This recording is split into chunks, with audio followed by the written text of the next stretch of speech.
وَلْتَكُنْ مِنْكُمْ أُمَّةٌ يَدْعُونَ إِلَى الْخَيْرِ وَيَأْمُرُونَ بِالْمَعْرُوفِ وَيَنْهَوْنَ عَنِ الْمُنْكَرِ وَأُولَئِكَ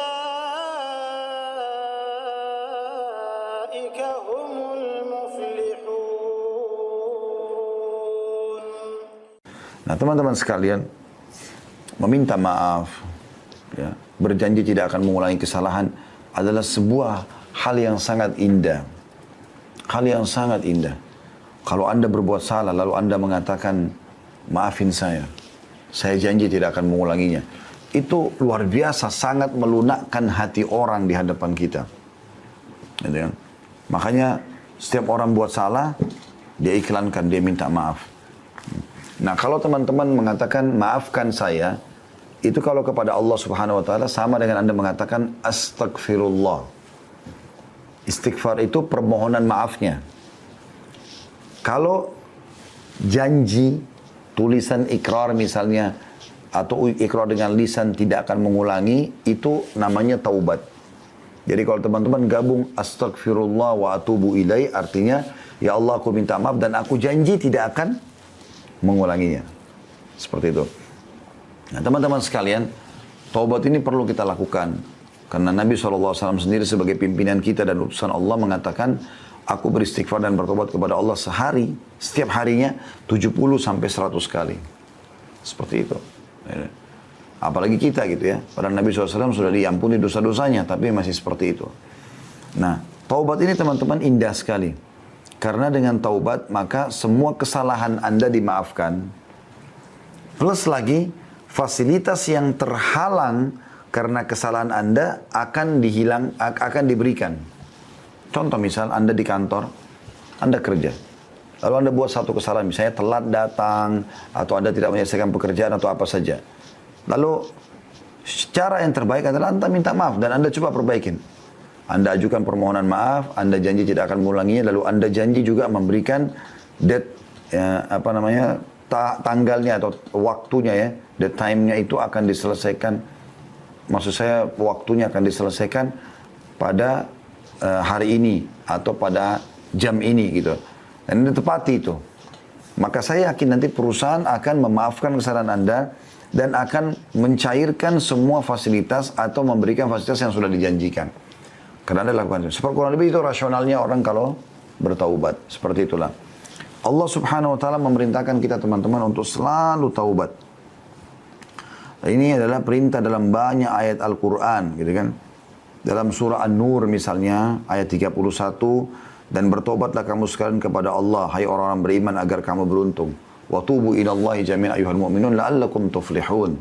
Gitu kan? Allah SWT menyuruh itu.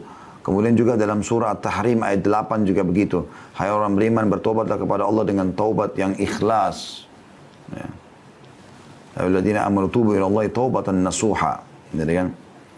Dan cukup banyak ayat-ayat Al-Quran yang membahas masalah itu. Begitu juga perkataan Nabi Nuh alaihissalam kepada kaumnya. Wa qul istaghfiru rabbakum innahu kana ghaffara. Dan Nuh pun berkata kepada kaumnya, mohon ampunlah kepada Tuhan kalian karena dia maha pengampun. Manfaatnya apa? Yursilis sama alaikum midrara. Maka dia akan turunkan dari langit air yang deras, maksudnya rezeki. Ya. Karena kalau hujan turun dari langit, maka secara otomatis akan hidup tumbuh-tumbuhan, hidup hewan-hewan, manusia pun bisa hidup dari situ. Semuanya bisa bergerak dengan adanya air. Wa yumditkum bi amwalin wa banin. Dan dia akan memberikan tambahan keturunan dan harta buat kalian. Makanya pernah teman-teman sekalian, ada orang yang datang kepada Hasan Basri rahimahullah, 3 orang. Tiga-tiganya punya masalah nih. Yang satu datang mengatakan, wahai imam. Imam itu kalau kita kiai di Indonesia ya. Saya sudah lama sakit, tidak pernah sembuh. Sudah berobat sana sini, tabib ini, tabib itu, tapi belum sembuh. Apa saran Anda? Kata Hasan Basri, istighfar dan bertobat kepada Allah. Tapi yang benar, yang nasuha, yang tulus kepada Allah. Orang itu pulang. Masuk orang kedua. Dari sini perbanyak istighfar ya kata Hasan Basri. Bukan cuma istighfar dan tobat saja pulang, enggak. Perbanyak. Lisanmu selalu astagfirullah wa atubu ilaih. Terus sampai engkau melihat jalan keluarnya. Datang orang kedua mengatakan, wahai imam, saya udah lama menikah. Ini saya sama istri saya, kebetulan sama istri datang ke rumah Hasan Basri. Rahimahumullah semuanya. Lalu dia mengatakan, kami sudah 10 tahun menikah, belum punya anak. Apa saran anda? Kami sudah coba ke tabib ini, tabib itu, tapi juga tidak bisa. Ya, kami dapatkan solusinya. Kata Hasan Basri, perbanyak, garis bawah kalimat perbanyak istighfar dan taubat. Amalkan. Pulanglah orang itu, orang ketiga datang mengatakan, wahai imam, saya sudah lama bekerja bertahun-tahun, tidak pernah kaya seperti fulan. Ditunjuklah orang kaya di negeri itu gitu. Orang itu di kota Basra ya, di Irak. Maka kata Hasan, dan saya sudah coba kerja ini, kerja itu, tetap aja begini keadaan saya sudah sekian tahun. Apa saran anda? Kata Hasan Basri, perbanyak istighfar dan taubat. Waktu pulang 3 orang ini, berkata pada saat itu teman-teman sekalian, murid-murid Hasan Basri, ada dalam atharnya dikatakan istrinya bertanya, kenapa anda cuma menyuruh istighfar dan taubat padahal orang-orang ini mungkin butuh sesuatu yang lain gitu. Maka apa kata Hasan Basri, tidakkah engkau membaca firman Allah Subhanahu wa taala tadi dalam surah Nuh itu ya, Nuh berkata kepada kaumnya, wa qul istaghfiru rabbakum innahu kana ghaffara. Ya, Nuh berkata beristighfar dan bertobatlah pada Tuhan kalian karena dia maha menerima taubat hambanya.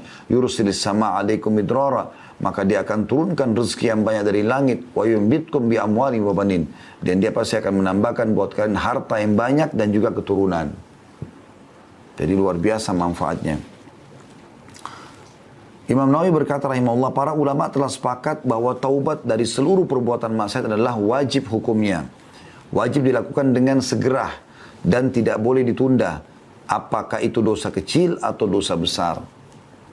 Nah, cuma bedanya teman-teman sekalian, kalau dosa kecil itu bisa diampuni dengan sholat, dengan wudu, ya. Kemudian dengan semua ibadah lah, sedekah, bakti sama orang tua, jenguk orang sakit, semua ini bisa memaafkan dosa-dosa kecil. Tapi kalau dosa besar harus tobat nasuha. Artinya betul-betul kembali kepada Allah dengan tulus dan ikhlas. Imam Nawawi mengatakan syaratnya 3. Meninggalkan dosa itu seketika. Lagi zina berhenti, lagi riba berhenti, lagi bohong berhenti. Kemudian yang kedua menyesali. Dan yang ketiga berjanji kepada Allah tidak akan mengulanginya. Subhanallah, ini tidak sulit ya. Karena meninggalkan dosa itu bisa kita kerjakan setiap saat. Menyesal ini, kata ulama, semua orang yang buat dosa, Allah akan datangkan penyesalan. Allah datangkan penyesalan. Jadi penyesalannya itu semua muncul. Kayak orang habis berzina, orang habis menipu, hilang itu. Muncul itu rasa menyesal. Sudah ada. Kemudian yang ketiga, janji sama Allah tidak akan mengulanginya. Maka akan diterima taubatnya insya Allah. Seperti itu. Kita tutup teman-teman sekalian dengan beberapa sabda Nabi SAW, diantaranya, sesungguhnya Allah Subhanahu Wa Taala selalu membuka tangannya di waktu malam untuk menerima taubat orang yang melakukan kesalahan di siang hari. Dan sesungguhnya Allah membuka tangannya pada siang hari untuk menerima taubat orang yang melakukan kesalahan di malam hari. Begitulah terus hingga matahari terbenam dari barat. Ya, maksudnya di sini, terbenam, ya, terbit dari barat, sampai terbit dari barat. Hadits yang selanjutnya, Allah Subhanahu Wa Taala sangat gembira dengan taubat hambanya. Jadi Allah ini subhanallah tidak mau kita masuk neraka, mau kita masuk surga. Makanya dia sangat gembira dengan taubat hambanya. Dan kita tutup dengan ini teman-teman sekalian insyaAllah. Kata Nabi SAW, Allah lebih gembira dengan taubat hambanya dibandingkan seseorang di antara kalian yang membawa seluruh bekalnya di atas tunggangannya. Ya, digambarkan tunggang itu zaman dulu seperti unta misalnya, dia bawa semuanya bekalnya. Kalau anda mungkin naik mobil di zaman sekarang, membawa seluruh harta yang anda punya, simpanan anda, bawa di mobil. Kemudian kata Nabi SAW, dia melewati padang pasir yang tak bertuan, nggak ada orang, nggak ada hewan, padang pasir tandus. Dia jalan, kemudian dia capek, dia istirahat di bawah sebuah pohon. Pohon itu pun bukan pohon yang rindang. Kemudian dia tertidur, waktu dia bangun, dia tidak menemukan untanya sama bekalnya, hilang. Lalu dia keliling-keliling mencari, tidak ketemu. Pada saat dia sudah putus asa, dia pun berkata pada dirinya sendiri, saya akan kembali ke pohon yang tadi saya tidur. Ya. Dan saya berharap pada saat saya bangun sudah mati. Maka Nabi SAW mengatakan dia pun kembali ke pohon itu, lalu dia tidur, ternyata pada saat dia bangun, dia temukan untanya sama bekalnya semua ada di depannya. Bagaimana gembiranya orang ini karena dia bisa melanjutkan kehidupan, Allah lebih gembira dengan tobat hambanya dibandingkan orang seperti ini.